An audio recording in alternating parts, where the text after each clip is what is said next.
Hey book fighters, it's Wednesday, it's Sarah, and I've just finished reading Peter Pan. Dan, I totally agree we need to have an intro in here. I was going to go to the lab yesterday and make us at least a first pass of an intro to put in here so you can see what I had, but that didn't happen, so I got nothing. I'm going to. I fully intend to at some point, hopefully within the next week, so yeah. Anyway, Peter Pan, I'm going to try and keep this review pretty short because I'm starting classes today and I gotta go to a class in a couple of minutes. So I'm going to record this quickly before I go while I still have at least some energy. Peter Pan. Excellent book. Peter Pan is pretty much one of those stories that we all grow up knowing the storyline. I know I watched the Disney movie several times when I was a kid. I was never super fond of it. It was never one of my favorites. But the other week, I was listening to old episodes of podcasts. I swear this is relevant. And they were talking about the 2003 live-action adaptation of Peter Pan. And it got me interested. And I went and I watched it. And then I watched it again. And I watched it 3 times in one day. Because it was just that amazingly good. So you should definitely go watch that. Because it is excellent. Sarah? This is Book Fighters, not Movie Fighters. Get back on topic. Peter Pan, it's one of those children's stories that you read it and you're like, really? This is a kid's book? Really?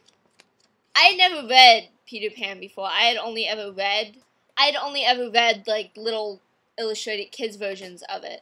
I had heard that the book was much darker than the movie, at least the Disney movie.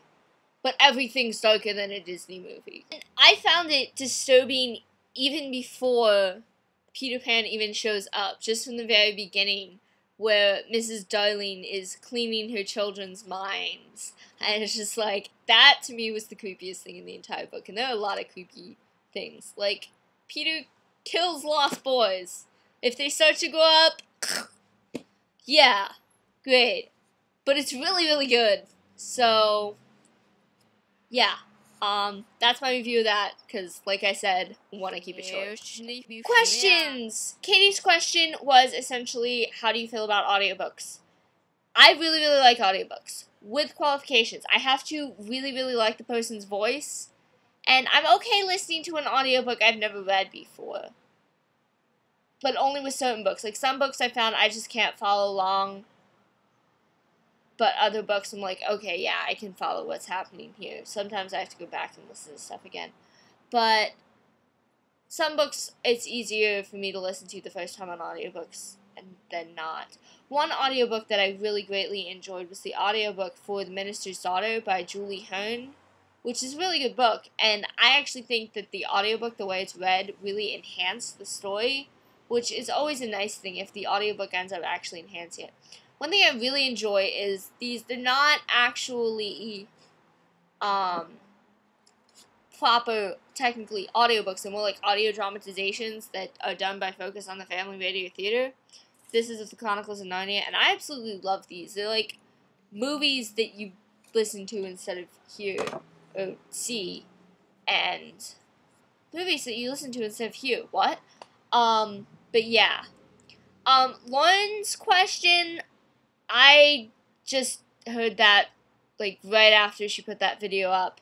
Haven't slept at all since then. I'm going to need more time to think about that. So I'm going to answer that question next week. I'm too tired to do that one night. I actually have a question for all of you this week. And my question has roots in being literature-based, but it's kind of really more of a get-to-know-you kind of a question. So, I've always found it very interesting what characters' names are and how they're connected to the character of the character. And especially, I've been thinking about this a lot with Nano coming up and getting stuff ready for that.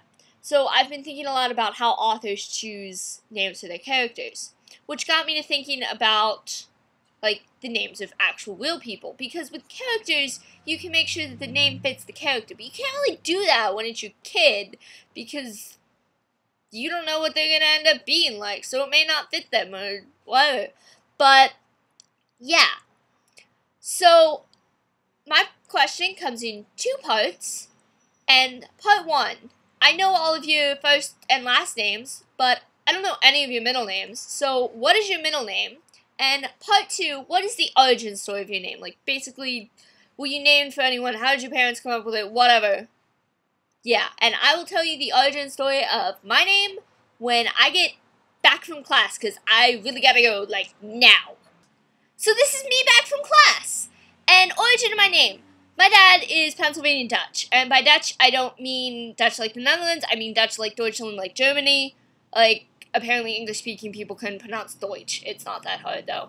So he felt that I should have a good, strong German name. First one that I know of that he suggested was Gretchen, which I absolutely hate that name. So did my mom. Yay, Mom.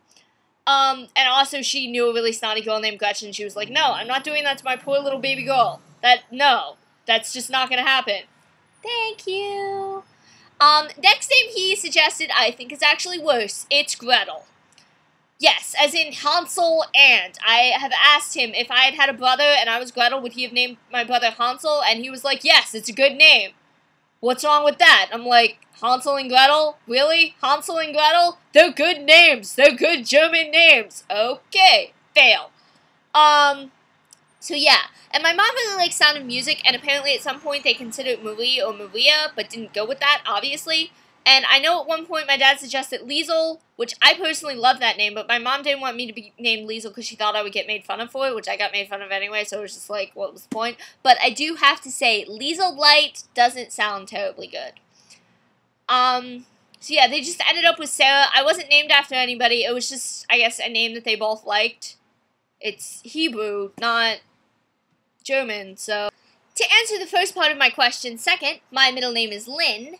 And I know at some point my mom was considering giving me the middle name Jane, which would have made me Sarah Jane, obviously. And being that I'm a huge Doctor Who fan now, I would find it kind of hilarious and somewhat awesome if I then ended up marrying someone with the last name of Smith, so then I'd be Sarah Jane Smith.